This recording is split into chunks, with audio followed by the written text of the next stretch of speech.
It's my privilege to introduce you to Joy Kirsch. As you know, Joy is the leader of our Dallas chapter, and Joy has some financial information to impart to us this morning because we all need that component when we lose our spouses. So many of us know what that's like. So Joy, if you would like to come up here.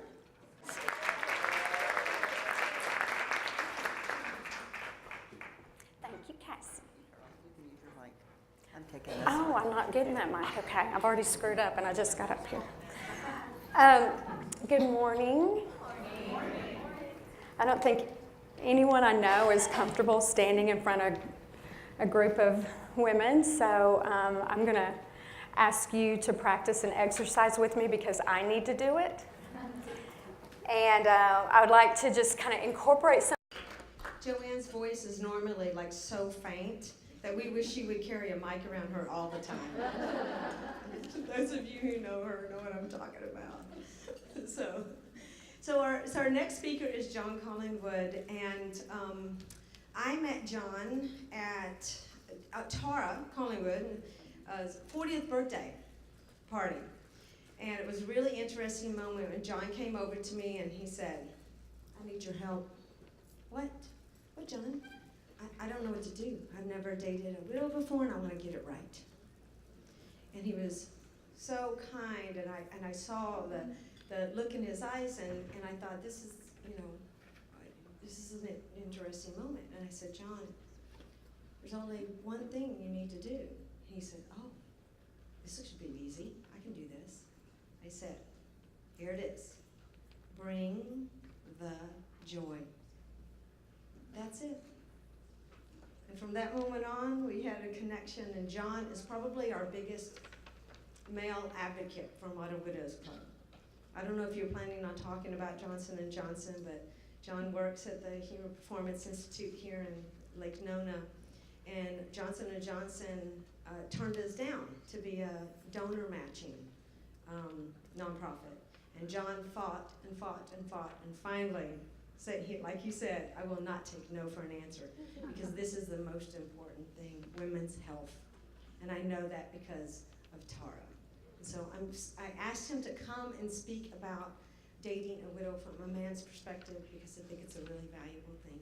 Thank you, John.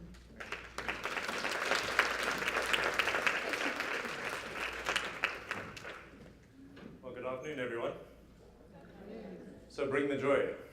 I'm not sure how joyous this next 15 minutes is going to be, but it's a distinct pleasure to be up in front of all of you today. This is an organization that is very near and dear to my heart, and I was told that my wife introduced me as her hot husband earlier today.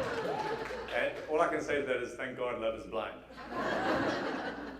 I was also told that the good doctor spoke about when you're seeking out a potential partner, look for someone without an excess of body fat. Is that right? So I got that one right. So that's a good start. So I am Tara's second act, and as Carolyn said, I had no idea what I was stepping into. So I will share with you the lessons that I've learned. This is an N of 1. I don't claim to be an expert. I don't have a large sample size from which to draw scientific research from, but I'll share my own hard-won perspectives in the hope that some of them may be beneficial to you. So the first thing I'd like to say is that each of us, Tara and I, have a history. So when you come into a relationship, you have your respective histories and you bring them, forward. So these photos were taken, both of them were taken in 2011. Neither of us had any idea what lay in store for us. The fact that Stephen, Tara's husband, would die on October the 8th, 2012, after a year-long battle with stomach cancer. I was there with my 2 young sons and my ex-wife, living what I thought was the perfect life. We were seemingly a happy couple. I had no idea that all that would be in tatters within a couple of years, and I'd have to rebuild from scratch and be a single father after having gone through a very nasty divorce. So we never know what is waiting around the corner. And I was struck earlier on about how many of you courageous ladies put your hands up when the question was asked, how many of your husbands died a very sudden death? And then once again, how many of you are in the first 2 years since your husband's passing? And that's very, very sobering to realize those two facts. So we had no idea in 2011 where we would end up later on. And it's important to note that it's critical to honor the past, and as will become apparent when I speak about Stephen and the role that he plays in our lives and always will play in our lives, it's important to honor the past, embrace the future, but that's a very nuanced balancing act. And I can't claim that we always get it right, but we do so in mindfulness and awareness, and we think about it and we talk about it. So it's not something that we leave to chance. So that was then, that was the future, the past. And this, as I'm very proud and happy and joyful to say, is the present and the future. Tara came into my life through work, funny enough. And at the time, as those of you who have heard me speak before, I said I was a very committed single dad. And all that was in my life and in my thought pattern was, I'll be the best father I can be. I will produce for the kids. And as far as the relationship stuff goes, I'm done. Put a fork in me. I will be a monk for the rest of my life. and those were my words, and that's what I told all my friends. And lo and behold, Tara showed up and completely transformed my life in the most positive way. So these are our 4 boys, and from your left to right, that's Basil boy on the left, the little blonde. Levi is the youngest, then comes Samuel, and then Maxim on the right-hand side. And they've all they've had birthdays this summer, so they are 8, 10, 12, and 14. So it would seem like we planned all this, but it's entirely random. So dating a widow. These are not just my own perspectives. I also did a little bit of research online about what to expect. So they're mostly personal, but I try to back them up with some research as well. The first thing I'd say is tread lightly and follow their lead, that being your lead. Each of you has been through a traumatic experience. The person who comes into your life really has no reference. I can never imagine what it would be like. I think I've got reasonable empathy skills, and I try and put myself in Tara's shoes. But in essence, I can never fully realize what it's like to lose someone so dear to you, whatever the circumstance, shockingly, suddenly, over a period of time. I have no reference for your loss. So I would say to any man coming into a relationship, dating a widow, is really try and be sensitive to that person, where they are in their grief process, how long they have been without their former partner, and then really follow their lead about how quickly or slowly you should proceed. It's a massive adjustment. People look at me very curiously. I mentioned in a previous talk to this very club that, and somewhat jokingly, but somewhat not jokingly, that Tara, Stephen, and I are involved in a spiritual threesome. Stephen's with us. I don't know what, my belief is in the afterlife. We are both strong Christians, and Stephen is with us, not just in photographs and in the prayers we say to Daddy in heaven every night with the boys, but it's on anniversaries, it's visiting his grave, it's chatting about Stephen with the in-laws, honoring his mother and her role as the matriarch in the family. So all these things we have done. No one's given us the playbook. We don't have the theory or the scientific background for how to deal with this, but we've done what feels right in the moment. And what feels right to us is that Stephen is incorporated in our lives, and he'll always be part of our lives. Relapses and unresolved emotions. It's not just between us, Tara and I. There are children involved. I have 2 children from my former marriage. They are now 12 and 14. Basil and Levi are 10 and 8. And it's never over. Emotions well up at the most unexpected times. Basil, that cute little blonde on the left of the picture, he is now 10 years old. He has never once spoken of Stephen's death. But 3 nights ago, he came to me, and he sat on the couch, and he was in a flood of tears. And I said to him, "What's wrong, Basil?" And he said, "I miss Daddy." And I held him in my arms. Tara was out on a business engagement. And I said, "Well, tell me a little bit about that." So he said, I just miss Daddy, and I remember when he died. And Basil has never, ever spoken about this. So we spoke about it, and I said, "Tell me a little bit more." And he said, "I remember being in the hospital. I remember my aunt taking me up in the elevator, and she said to me to be strong and to try and be happy," which I thought was odd, but that's how he remembered it. For when he went into the room. And he said, "I went into the room, the whole family was there, everyone was crying, And that's what I remember. And I said to him, Basil, I'm so happy you shared that with me. Daddy will always be with us. I'm so pleased you love Daddy. You know you can talk to Daddy. We pray to Daddy. Daddy in heaven will always be your father. So I'll be the best Papa John. A little aside for you is that the two biological kids, Maxim and Samuel, they were raised French. They were born in Montreal, and we lived in Belgium and Switzerland. So they spoke more French than English for the first 5-6 years of their lives. So they called me Papa, which is how French kids, call their dad. So when I first met Basil and Levi, I was unsure what they would call me. So they heard Maxim and Samuel calling me Papa, and then Tara said, hello, John. So they just put 2 and 2 together, and I became Papa John. So, unfortunately, I don't own any franchises, and I'm not that wealthy. But that's just, so they have Daddy in heaven, who's Stephen, and then they have Papa John. And I said, I'll do the best I can for you, but I'll never replace Daddy. So I share all that to say relapses and unresolved emotions. Another one occurred at Christmas. Tara's a huge Christmas person, does a fabulous job. If any of you have ever tried her Christmas candy, I'm sure you'll understand what I mean. And for a registered dietitian, she loves her chocolate. It's it's a bit weird, but it somehow worked. And Tara was hanging one of the ornaments on the Christmas tree, and you can sense there's like a drop in emotion and it's very difficult to put into words, it's intangible. But you can sense when the memories and emotions of Stephen come up and well up. And she started crying, and it was one of the ornaments that I think she and Stephen had bought together, and she was putting it up on the tree. So that came up, and we had a good talk about it and a good cry about it. And you never know when these things are going to come up, but you deal with them in the moment as best you can. And I think the critical thing is to allow space for that. I cry freely. I love tears. I was happy to see some tears in the room. I think it's one of the healthiest things people can do. Tara and I often, cry. We read the care pages she put together for Stephen, and the journey that she has traveled, and the way she fought like a tigress for Stephen to try and keep him alive, take him to Germany for experimental treatment.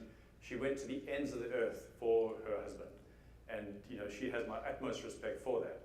But when these emotions well up, as they do and as they will always, we just talk about it. So lots of unresolved emotions. I would also say that dating a widow, I don't come into this relationship unbroken and without my own stuff and my baggage. So I have my divorce grief to deal with. I have shared custody with the kids. There's a lot of stuff that comes up around that. There's some legal issues and financial issues. The only way we navigate through those is by talking about it. So communication lines have to remain open at all times. Next point, and this is probably for any of the men who are going to be fortunate enough to date you or are dating you right now, it's not a competition. I'm not competing with Stephen. And I'll share with you something that I adopted Basil and Levi on June the 25th, 2015. And that was a very big day in my life, and we'll always memorialize that. But the attorney I was dealing with looked at me sympathetically and said, it must be really tough competing with a saint. Because I've described to him a little bit about Stephen. Stephen was a stand-up guy, a pillar of the community, church-going guy, did a lot of volunteer work, was loved by all he came into contact with. And it struck me, I'd never ever thought about that. I've never thought about I was competing with Tara for affection and vying with Stephen for that. I don't know if that makes me a weirdo. Maybe I should be jealous, but I'm not. But be aware that some people have said, and some of the research I've done said that jealousy can well up, and people might feel that there's some competition underway. But certainly for us, I don't feel it's a competition. In fact, I'm very grateful to Stephen for being such a stand-up character, for having such a healthy, positive relationship with Tara. Because as any of you know, prior relationships affect future relationships. So Stephen has my utmost respect. Loss of spouse is not the same as divorce. Some of the widows I've spoken to said the worst thing is hearing the cliches in the days, weeks, months, and years after your husbands have passed. And someone once said, I think I wish I could punch someone in the face every time they shared another cliche with me. So I get the fact that there's a lot of well-intentioned people out there. There are a lot of well-intentioned people. But anyone who tries to equate your loss of your spouse with a divorce or, as it has been said online, the loss of a pet or the loss of something else, it's almost unbearable for me to hear that sort of stuff. But I just wanted to put out there that loss of spouse is definitely not the same as divorce. And dealing with my ex-wife is not a problem compared to the trauma that Tara has had to go through with Stephen's passing. This next point, someone said to me, well, you've been married for a couple of years now, it must be great, everyone's happy, Tara's a fantastic, beautiful woman, and you've got a tremendous family. It must all be good, right? And it is good, it's fantastic. But there's no statute of limitations on grief. I don't think there's ever going to be a time when Stephen is not with us, when Tara will not suddenly collapse in a flood of tears, when it will not come up for the kids and we'll have to deal with it. So that's my expectation going into this, that we will always deal with some form of the grief. Okay, this is a good one, dealing with multiple in-laws. They say you can choose your friends but not your family, right? That's the old cliche. So interestingly, a lot of the conversations and the heated conversations Tara and I have had have been around in-laws. So you come into a system, an existing system, and I have my family, Tara has family, and the only way I know how to make sense of it is, and I said this to Stephen's sister the other day, we were at a function, what was it? It was Basil's. It's one of the camps. You go to these camps and they do a week and then they present them to the family. And my sister-in-law is what I call her, was there, and that's Stephen's sister, but she's not my sister-in-law. She's not a blood relative. She's not, she doesn't fit that title. But I said to her, look, I'm going to introduce you as my sister-in-law. So that family has become my family overnight. Probably enough said on that point. Communication is key. I think the thread that's run through all the things I've shared with you is that it's critical to communicate openly and often. Not to be in denial about anything. I love the fact that Joanne, I think you said the grief process takes 3 years from when it starts. So there's a lot of denial that goes on in dealing with grief. But I like to think that Tara and I talk things out. It's not always comfortable, it's not always pleasant, but we try and unpack all the stuff, not just the bright lights and the good times and the happiness, but all the murky stuff that needs to be dealt with in order to move forward. So these are some of the comments I'll make about dating a widow. This song, we went to Northland Church when I first met Tara, and that was a great source of support for us, and we were both Christians, and they ran a workshop for blended families. And I wasn't aware, but there was a statistic mentioned there that 70% of blended families fail. And that's a horrible stat. And I was thinking, we brought together our rambunctious 4 boys, and I don't want to be in that number. And as I was driving on the way to one of these workshops, this song by Pink came on the radio. And I just want to highlight that second line there. Just a second, we're not broken, just bent, and we can learn to love again. So in my mind, This is a test of selective attention. I'm a monk, I'm single, I'm committed to Count be how single many for the rest of times my the life. players wearing white pass the I clearly suck at basketball. this marriage thing, and I'm never going there again. And in a couple of short years, I can tell you that my life has been transformed. I'm madly in love with Tara. We have a beautiful blended family, and a lot of it is due to the Modern Widows Club. Because of the support that Tara found, the fact that she could be with her fellow Worcesters, people who understood what she was going through, and she went through the fire and has emerged stronger for it, and she would not have been available to me had she not How many found passes the did Modern you Widows count? Club. So to Carolyn and Modern Widows, all The of you in correct room, I answer express my is gratitude, 15 passes. for making that possible. But did you see the gorilla? All right, we have a couple of mottos I'd like to share with you. So this is on the beach in Captiva Island. I don't know if anyone knows that. It's a barrier island just next to Sanibel. It's one of our favorite places, and in fact, that's where I proposed to Tara on New Year's Eve in 2014. And it's a very special place and always will be. But next to our mirror in our bathroom, Tara has a poster that someone gave her. And the words on that poster are, "It is never too late to live happily ever after."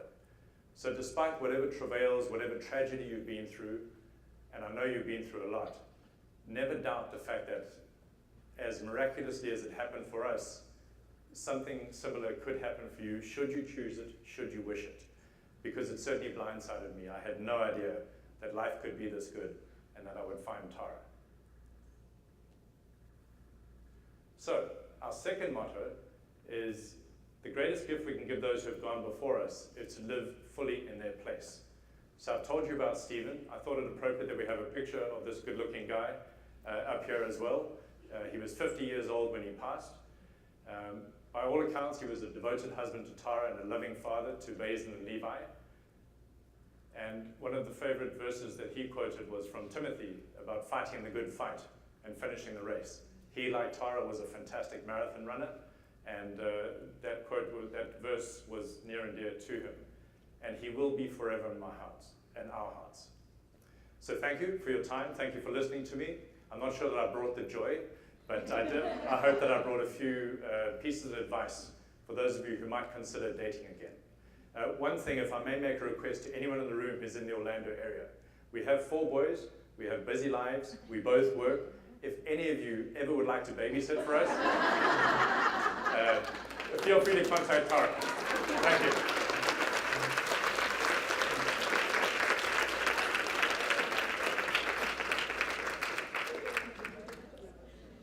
Carolyn, am I staying up here? Is there a panel? I think we're going to let the ladies take a break real quick. Just take a break, and then we're going to come back, and we're going to have a panel discussion up on stage. We need to access the part of our brain that allows us to learn new things and process information. We literally cannot get to that part of our brains when we're under major stress. So we as widows have to recognize this and allow ourselves time to breathe and process those emotions. And as we do that, we will start to get the blood back into the higher thinking and part of our brain, which is the part we need to access in order to learn how a mutual fund works and how a 401k works. So the first thing I want you to do is learn how to practice compassion that Brett talked about yesterday.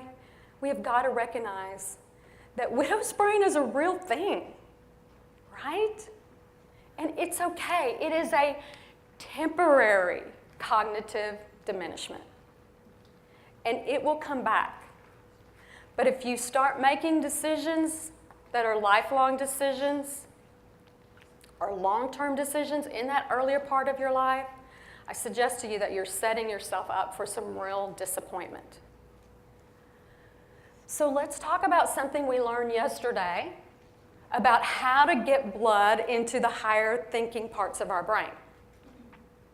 And yesterday we did an exercise where we imagined something and we had to taste it, smell it. We had to use all of our senses to imagine that.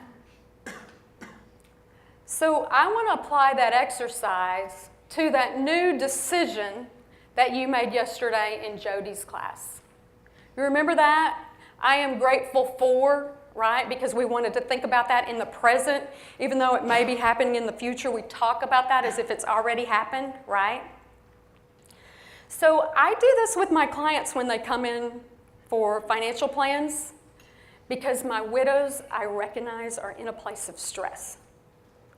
And when we are in a place of stress, it's very hard to see into the future. We're very anchored on our loss. And in order to start thinking about the future, that's very difficult to think about what is your 5 years going to look like? What is your 10 years going to look like? What is it going to look like when your youngest child turns 18 and your Social Security goes away and you lose that income? What is it going to look like between now and age 60 when you can get your Social Security payment? It's hard to think about that because, quite frankly, we're still focused not just on the present, which is our pain, but on yesterday. We're focused on the desire to recreate what we had rather than thinking about the future. So I'm going to show you a linking exercise that I'm hoping is going to be helpful in applying those positive emotions to that future decision that you made yesterday. And what I'm going to ask you to do is think about the last great vacation or time that you spent with your spouse. Think about that most wonderful memory that you want to keep in your head forever, that you want to make sure your children know about. And I want you to all just close your eyes. And as you think about that, I want you to think about what sounds you heard, what you saw, what you smelled, what it felt like. So use all of your senses, and let's just take about 3 minutes to think about that moment.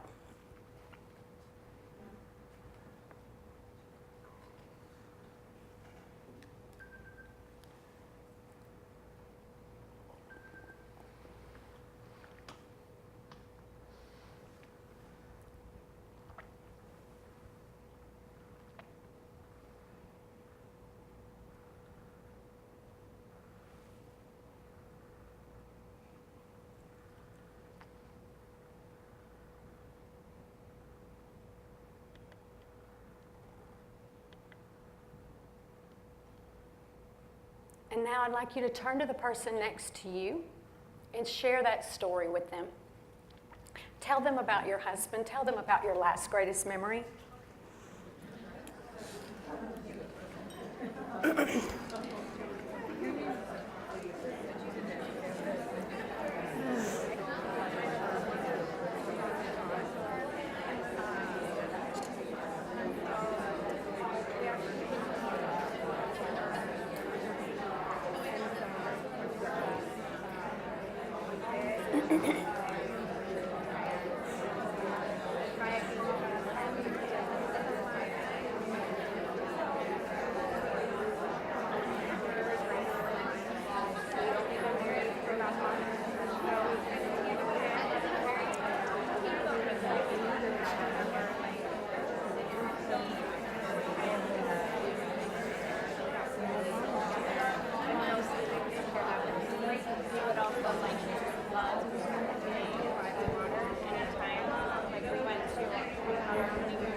Share? Thanks for noticing. Thank you for noticing. Tell me about that. Can you talk about it? Yeah, we went camping and we were at a Scottish festival, so we just made coffee and sat by the street. Really enjoyed it.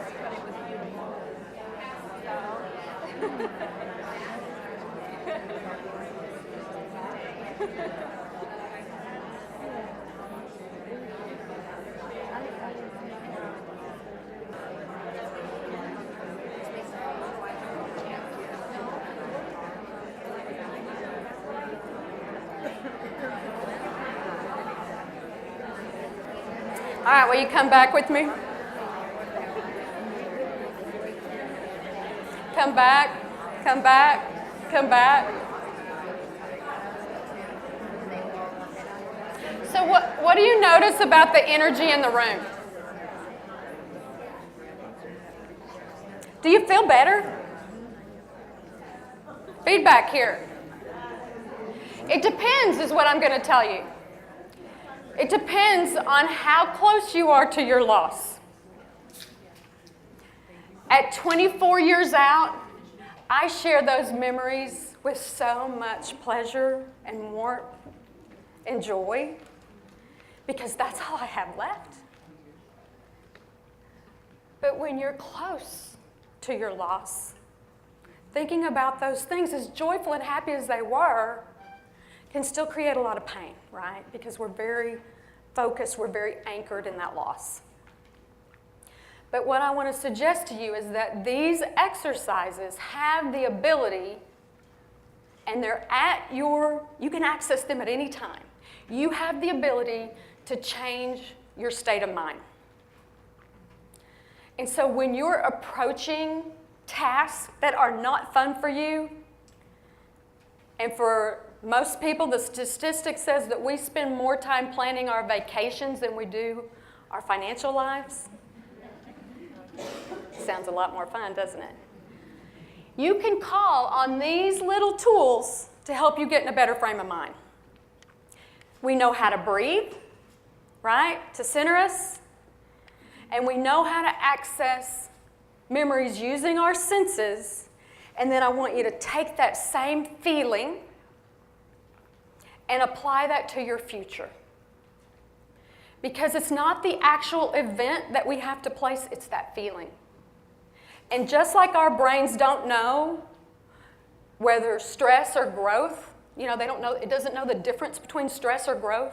When we relive a good memory, we get those same chemicals flowing through our brains.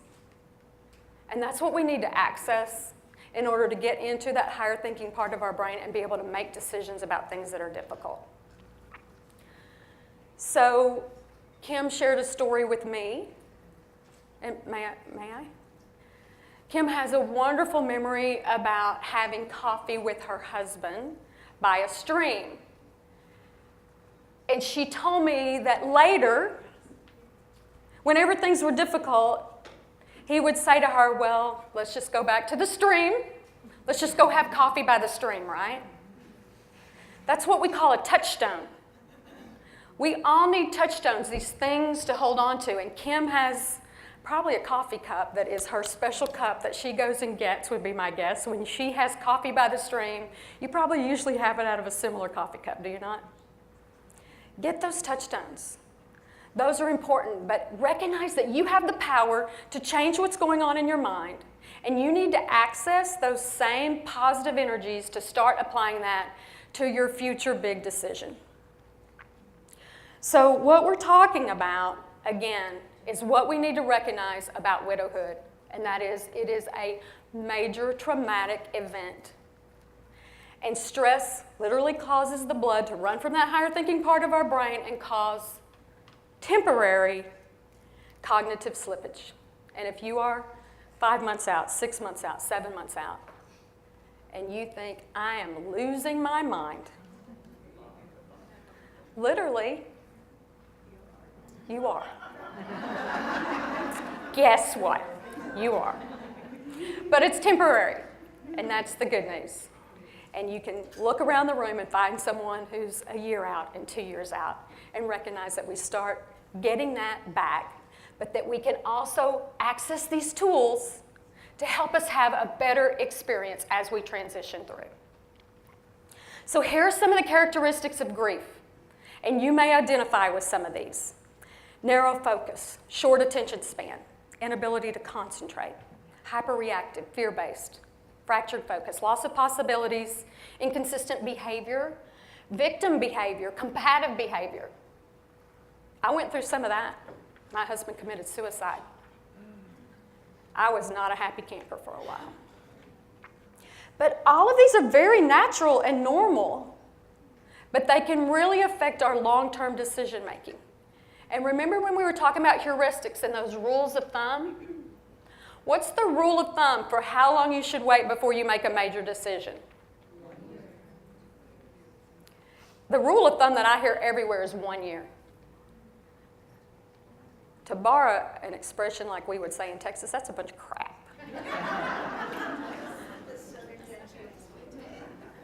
Bless her heart. 1 year. I mean, who of you who are at 2 years or longer feel like you should have been making major life decisions after 1 year?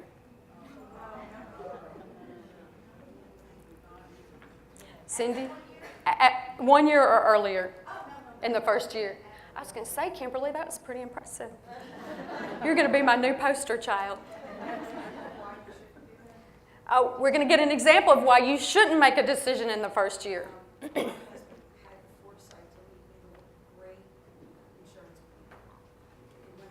Hold on just 1 second. You know Cheryl with the microphone is coming your way.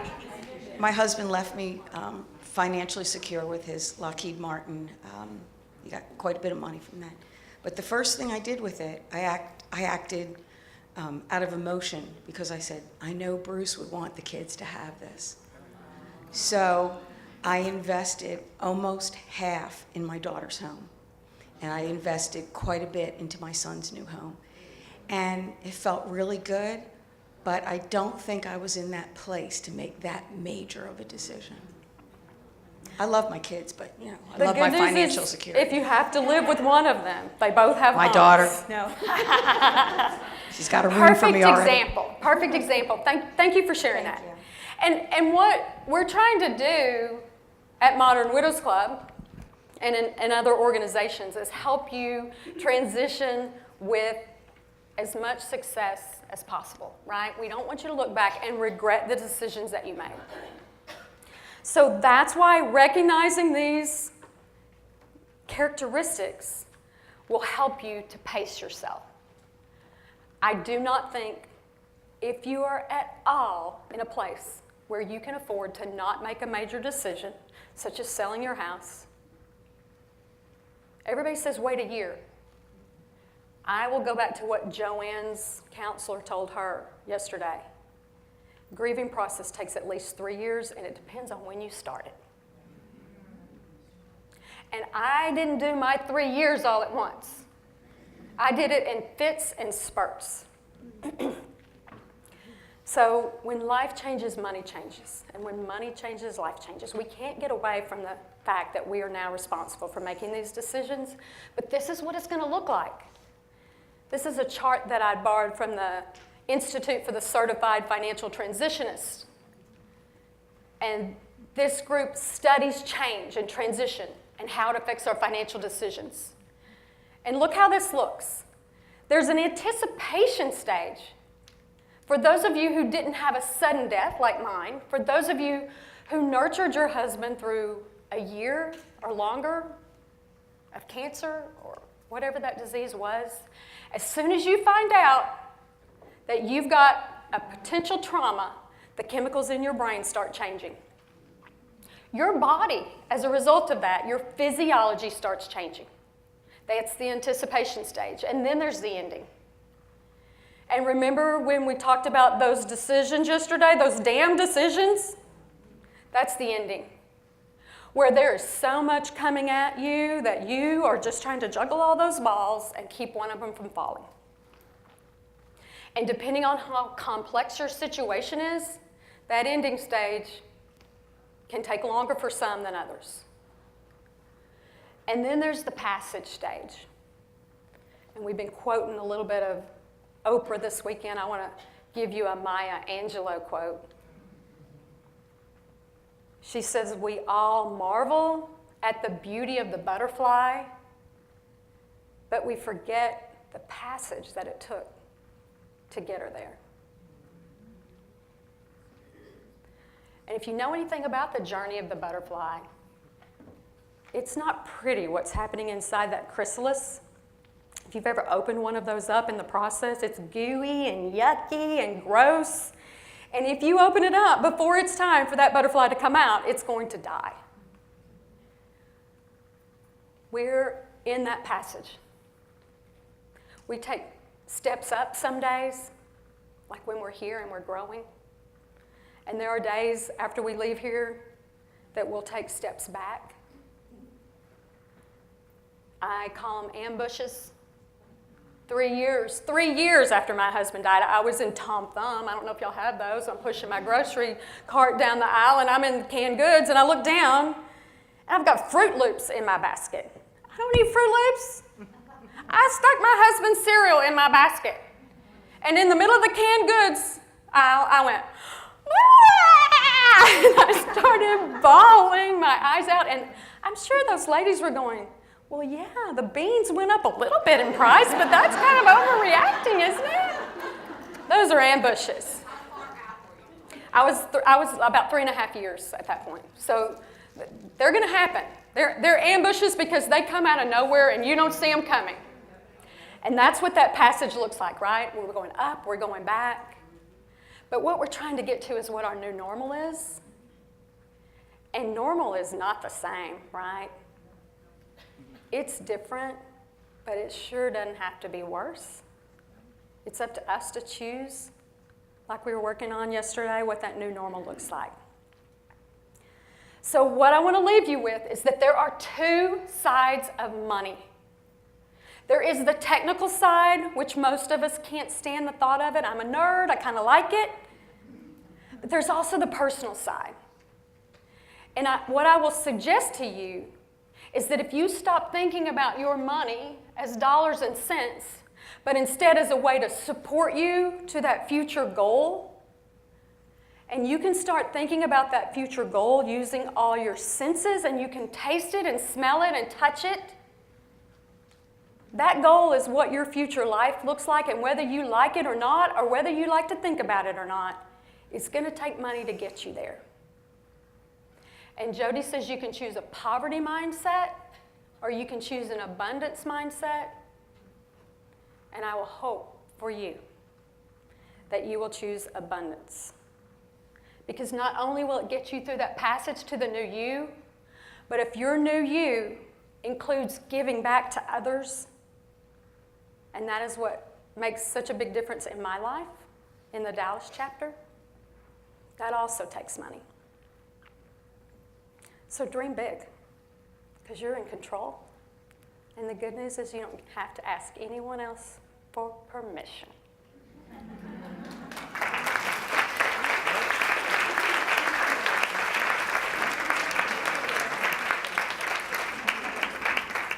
I put on your table a little worksheet that I've adapted called Choosing Empowerment and Creating Financial Well-Being for Widows. And it's just got some bullet points that basically summarize what we've talked about. I also stuck on one of our tables outside in front of the dining area a little form that you can request more information. And there's a couple of things that I just want to explain to you that you can request. The first is what's called a communications preference. This is one of the tools that we use in the Certified Financial Institute. So I am a certified financial transitionist, which means beyond being a certified financial planner. And this is my personal story, right? I mean, I was a financial planner when my husband died. He was my partner in our business. And I came out of that scared to death. And I thought, oh my goodness, if I feel this way, and I've worked with widows my whole career, if I feel this way, how must other women feel who have no financial training, who have never written a check, who have no financial experience? So I went in search of more understanding, just like you guys who are reading your books and trying to figure out what the heck is going on with me.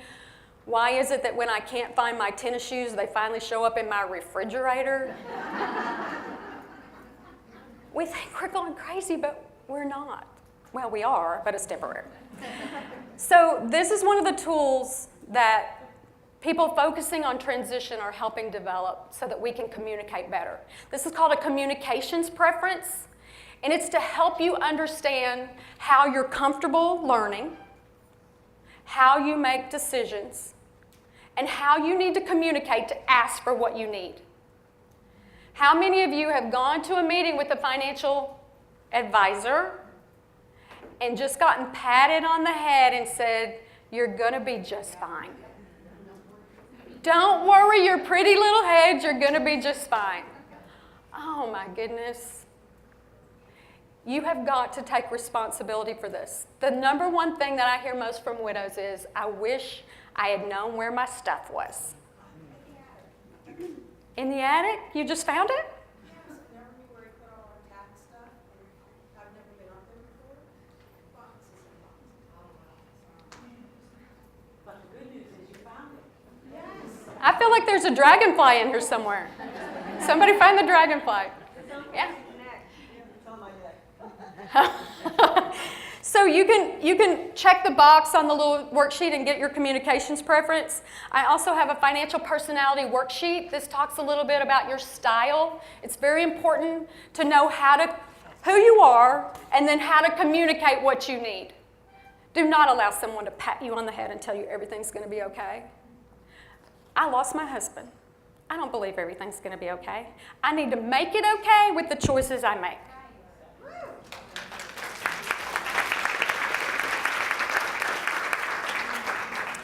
And then there's a survivor's checklist, which many of you will have already done these steps.